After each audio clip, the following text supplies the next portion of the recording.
As a pastor and a church planner, I was really excited when I heard from Don that he was going to do this project called Open Table. Because for most of my life in ministry for the last 18 years as a pastor, I've always felt like I needed to create my own curriculum because so many of the small group materials and things out there were a little bit more heavy-handed. They were focused very much on fill-in-the-blank kind of methods that I don't believe are the way that we really learn.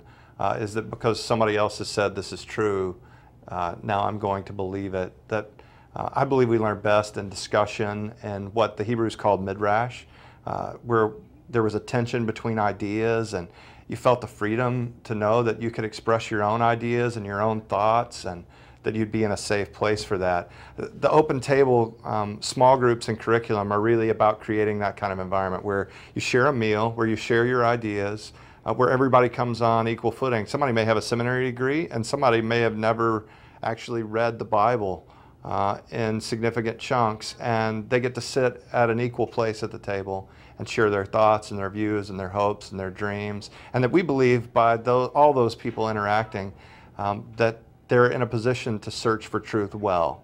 And that's ultimately what we believe. I believe what Jesus says, that if you seek truth, if you're searching for it, you'll find it.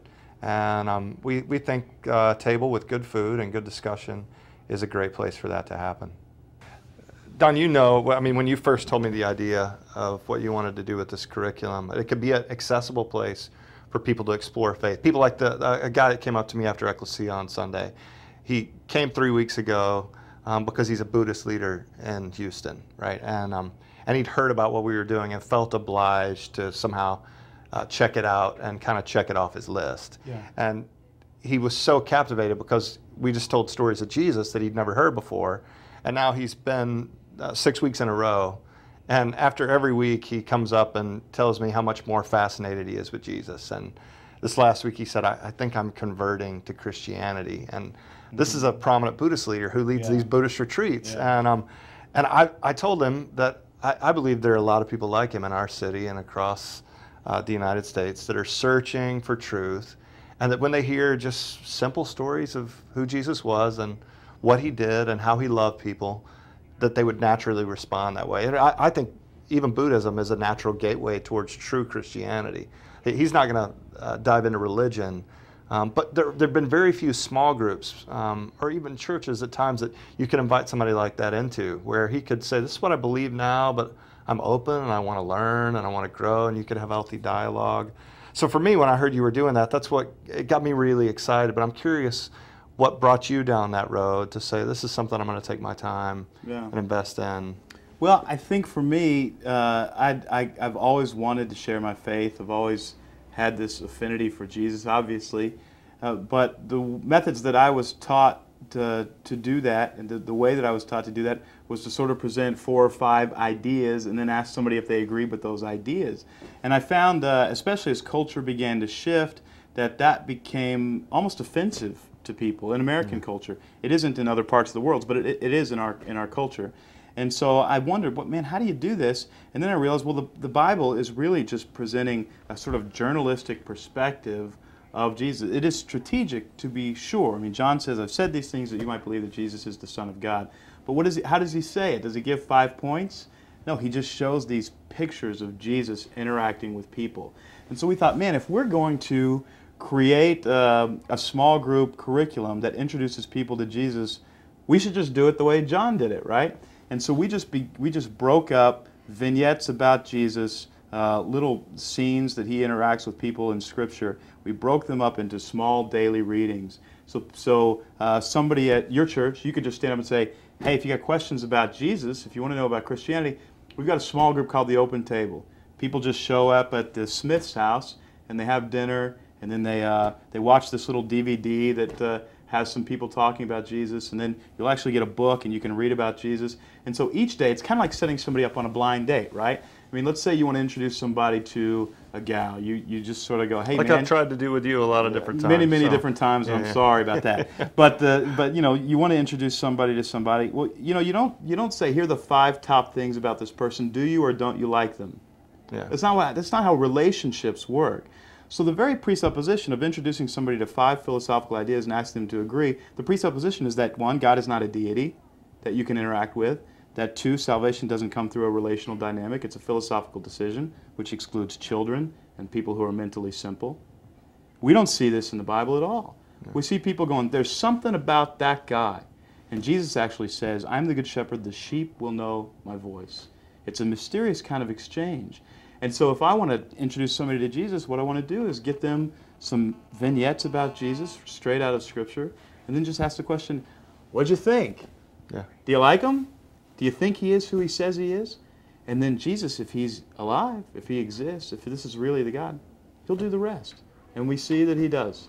And so the Open Table small group curriculum is a curriculum that is developed in order to lead people to Christ using the same methodology that God uses in Scripture.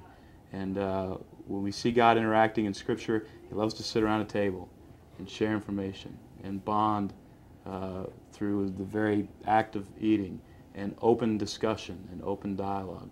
And so the Open Table is just a place for, it's a tool that pastors can use to lead people to Christ within their own congregation. I know when they gather, when you gather, you share a meal. Yeah. You've got some curriculum. Yeah. And that oftentimes there's a video piece you can watch together. together. It's 6 weeks, and there's about a 10-minute video piece that the group actually watches together. And it's really pretty magical how the video piece came together. It's not like what you would think. It's not a person standing up teaching. And what was interesting about that is it happened all by accident. You watch it, and every time I watch it, I get choked up watching the video. It's just, there's something really special about it. I had hired a film crew to fly over to Portland from South Africa. When they were on their way, everything that we wanted them to film that we had set up fell apart. We could no longer do anything that we wanted to do. So they show up, and we're sitting in my breakfast nook in Portland, and I have to say to these guys who've flown halfway around the world, we have nothing for you to film here. And I have no idea what we're going to do. And so I did. I told them that. And these guys happen to be Christian guys, and they said, well, let's just pray. And I said, that sounds good to me because I got no other plan. So we just prayed, and they said, well, we should just shoot something. So I got on the phone, and I called people like, pastors, local pastors, good friends of mine who had really great stories about coming to know Jesus, an evangelist named Luis Palau who does great work all over the world, and just said, man, can we interview you and ask you some questions? So we showed up, and we interviewed the first person, and we asked the question, what were your early perceptions about God? And we got hilarious stories. I mean, people going to church for the first time thinking that they were in a cult, you know. And then we asked, when did you realize that there was trouble in the world, that there were dark things in the world? And then the third question we asked was, when did you realize that there was darkness in yourself, that you were capable of doing dark things? And then the fourth question, how did God break into that darkness? And the fifth question, what does your life look like now? Wow. And what's amazing is if you actually take those 25 or 30 people that we interviewed, we asked the exact same questions, and you just splice up the answers to those questions, you see the faces on the video change, but the story is exactly the same. We all realized there was something hard in the world. We all realized there was something really hard inside of me. God broke in mysteriously in every one of our lives and radically changed the way that we live. And so will you deal with those different questions on different weeks? We deal with those different questions on different weeks. And each week around the dinner table, whoever's leading the group just slides in the DVD, and you get the answers to that first week's question. And so it just feels like there's a small group on your video screen. There's no teacher. You never hear the question being asked. You just hear these people sharing really beautiful, sometimes funny stories about their lives. And then when the DVD ends, you just keep the conversation going around the table. And there's no right answer. I mean, this is your story. Well, this is where... if you ask yourself, when did you first think or feel like you encountered God? There's no wrong answer to that. The person's just sharing their heart.